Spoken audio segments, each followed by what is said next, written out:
Morning friends, GST platform के YouTube channel में आप सभी का स्वागत है। जी हाँ फ्रेंड्स, जीएसटीआर 3B जो दिसंबर महीने की फाइल करी जानी है, इसके अंदर इनपुट टैक्स क्रेडिट को लेकर के बहुत ज्यादा कंफ्यूजन जो है वो लोगों में आ रही है 2A और 2B को लेकर के।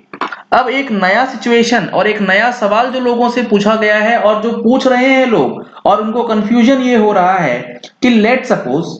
सितंबर महीने के या फिर दिसंबर से किसी भी पहले प्रायर पीरियड का इनवॉइस जो कि आपके उस महीने के 2B में भी रिफ्लेक्ट हो रहा था। लेट सपोज सितंबर 20 का कोई इनवॉइस था जो कि आपके 2B में तो रिफ्लेक्ट हो गया, लेकिन आपने इसका इनपुट टैक्स क्रेडिट सितंबर महीने में क्लेम करना भूल गए। अब सवाल यह है कि क्या सितंबर महीने के इस मिस्ड आउट क्रेडिट का बेनिफिट दिसंबर 20 की जीएसटीआर 3B में ले पाएंगे, क्योंकि जीएसटीआर 3B के अंदर दिसंबर 20 की जैसे ही आप फाइलिंग करने जाते हैं वो रूल 36(4) जो है वो दिसंबर महीने की 2B से डेटा उठा करके 10% उसमें ऐड कर देता है और उसके बाद उससे एक्सेस अगर आप क्लेम कर रहे हैं तो वो उसको रेड ब्लॉक करके दिखाता है। तो अब सवाल ये था कि सितंबर 20 का आईटीसी अगर क्लेम करते हैं तो वो जो ब्लॉक हो रहा है रेड, इसका क्या करना है। तो सर मैं आपको बता दूं, रूल 36(4) बिल्कुल क्लियरली ये मेंशन करता है कि अगर आपका कोई इनवॉइस आपको क्रेडिट में लेना है, उसका बेनिफिट लेना है, तो आपको दो चीजें देखनी है। क्या वो इनवॉइस आपके सप्लायर ने अपनी जीएसटीआर 1 की ड्यू डेट से पहले फाइल कर दी हो। क्या मतलब, यानी कि सितंबर 20 का जो है जीएसटीआर 1 उसने 11 अक्टूबर 2020 से पहले, यानी कि मंथली फाइलर अगर है, मैं अज्यूम करके चल रहा हूं, तो उसने फाइल कर दी हो। अगर उसने फाइल नहीं करी होती तो वो आपके जीएसटीआर 2B ऑफ सितंबर में नहीं दिखता। चूंकि उसने कर दिया है इसीलिए 2B के अंदर रिफ्लेक्ट हो गया, यानी कि रूल 36(4) जो है वो आपने फुलफिल कर दिया है इस पर्टिकुलर केस में। अब दूसरी बात ये आती है कि 16(4) ये कहता है आप किसी भी इनवॉइस का क्रेडिट कब तक ले सकते हैं, जिस फाइनेंशियल ईयर से रिलेटेड वो क्रेडिट है या वो इनवॉइस है उस फाइनेंशियल ईयर के एंड होने के बाद अगले फाइनेंशियल ईयर की सितंबर महीने की जो जीएसटीआर 3B की ड्यू डेट होगी उस दिन तक। तो सितंबर 20 का कोई इनवॉइस, उसके लिए 16(4) की डेट क्या होगी, वो होगी सितंबर 21 की 3B की डेट। तो यहां पर आपको किसी प्रकार की कोई दिक्कत नहीं आनी चाहिए। सर लेकिन रेड तो हो जा रहा है ना, अगर आपका टाइल्स रेड हो जाता है तो भी आपको टेंशन लेने की जरूरत नहीं है, ऐसा मेरा मानना है। अगर आप क्रेडिट उसका क्लेम करते हैं तो आपको करना क्या है, आपको एक अपनी वर्किंग्स तैयार रखनी है और उस वर्किंग्स में आपको दिसंबर 20 का एक्चुअल क्रेडिट कितना है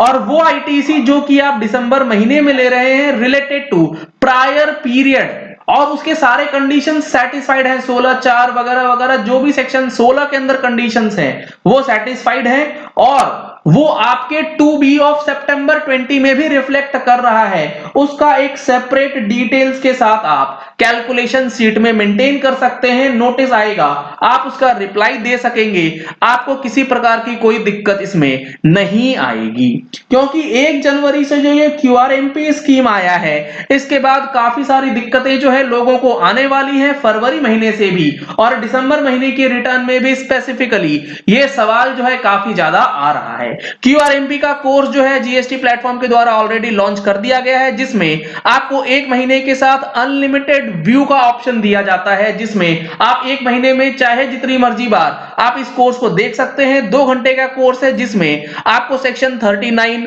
रूल 59 जिसमें आईएफएफ और जीएसटीआर 1 कब फाइल होगा, कौन फाइल कर सकता है, क्या डिटेल्स जानी है और क्या क्या आप इसके अंदर फीचर्स को देखेंगे, जीएसटीआर 2B कब जनरेट होगा और उसके अंदर कौन सा डेटा आएगा, 3B जो क्वार्टरली जानी है उसके लिए क्या मोड होगा पेमेंट का, क्योंकि क्वार्टरली फाइलर्स के लिए मंथली पेमेंट है तो वो कैसे होगा, उसके लिए क्या मेथड्स ऑफ पेमेंट है, ये सारी चीजें आपको इसमें बता दी गई हैं। नंबर्स आपको स्क्रीन पे दिए गए हैं, इन नंबर्स पे कॉल करके आप डिटेल्स ले सकते हैं या फिर डायरेक्टली हमारे जीएसटी प्लेटफॉर्म के मोबाइल एप्लीकेशन को अपने स्टोर से डाउनलोड करके आप वहां से डायरेक्टली कोर्स जो है वो बाई कर सकते हैं।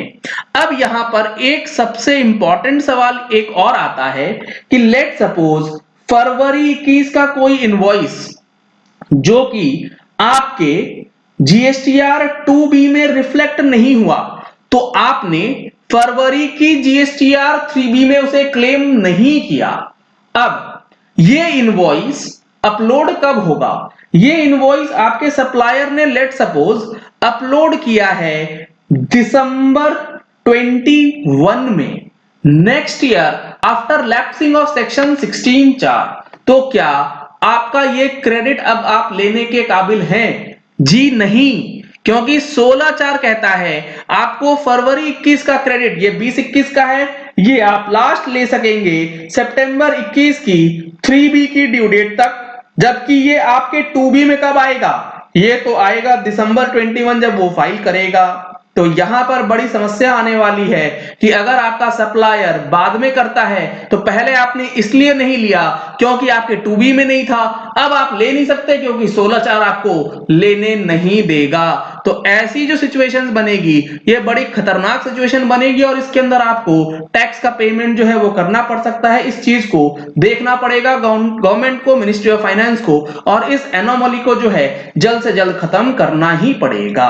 अगर आपने हमारे वेबिनार के लिए अभी तक रजिस्ट्रेशन नहीं कराया है जिसमें फाइनेंशियल ईयर 1920 से रिलेटेड 99C की इंफॉर्मेशन आपके साथ शेयर करी जानी है, तो नंबर्स आपको स्क्रीन पे दिए गए हैं, इन नंबर्स पे कॉल करके आप करा सकते हैं रजिस्ट्रेशन। 24 जनवरी को दिन में 11 बजे से 2 बजे तक ये सेशन चलने वाला है। और ये जो चेंजेस मैं आपके साथ डिस्कस करता हूं, चाहे वो जीएसटी की न्यू रिटर्न हो या फिर न्यू चेंजेस है, उसको हमने अपनी मंथली टैक्स मैगजीन में ऑलरेडी इंक्लूड कर दिया है। अगर आपने अभी तक मंथली टैक्स मैगजीन परचेज नहीं करी है तो उसके लिए आपको नंबर्स स्क्रीन पे दिए गए हैं, इन नंबर्स पे कॉल करके आप मैगजीन सब्सक्राइब करा सकते हैं। अगर आपने हमारे चैनल पे फर्स्ट टाइम ट्यून इन किया है तो चैनल को सब्सक्राइब करने के लिए नीचे दिया गया रेड कलर का सब्सक्राइब बटन प्रेस कर लीजिए, साथ में जो बेल आइकन है उसे प्रेस कर लीजिएगा ताकि वीडियोस की नोटिफिकेशंस आप तक रेगुलरली पहुंचती रहें। Thank you and have a nice day.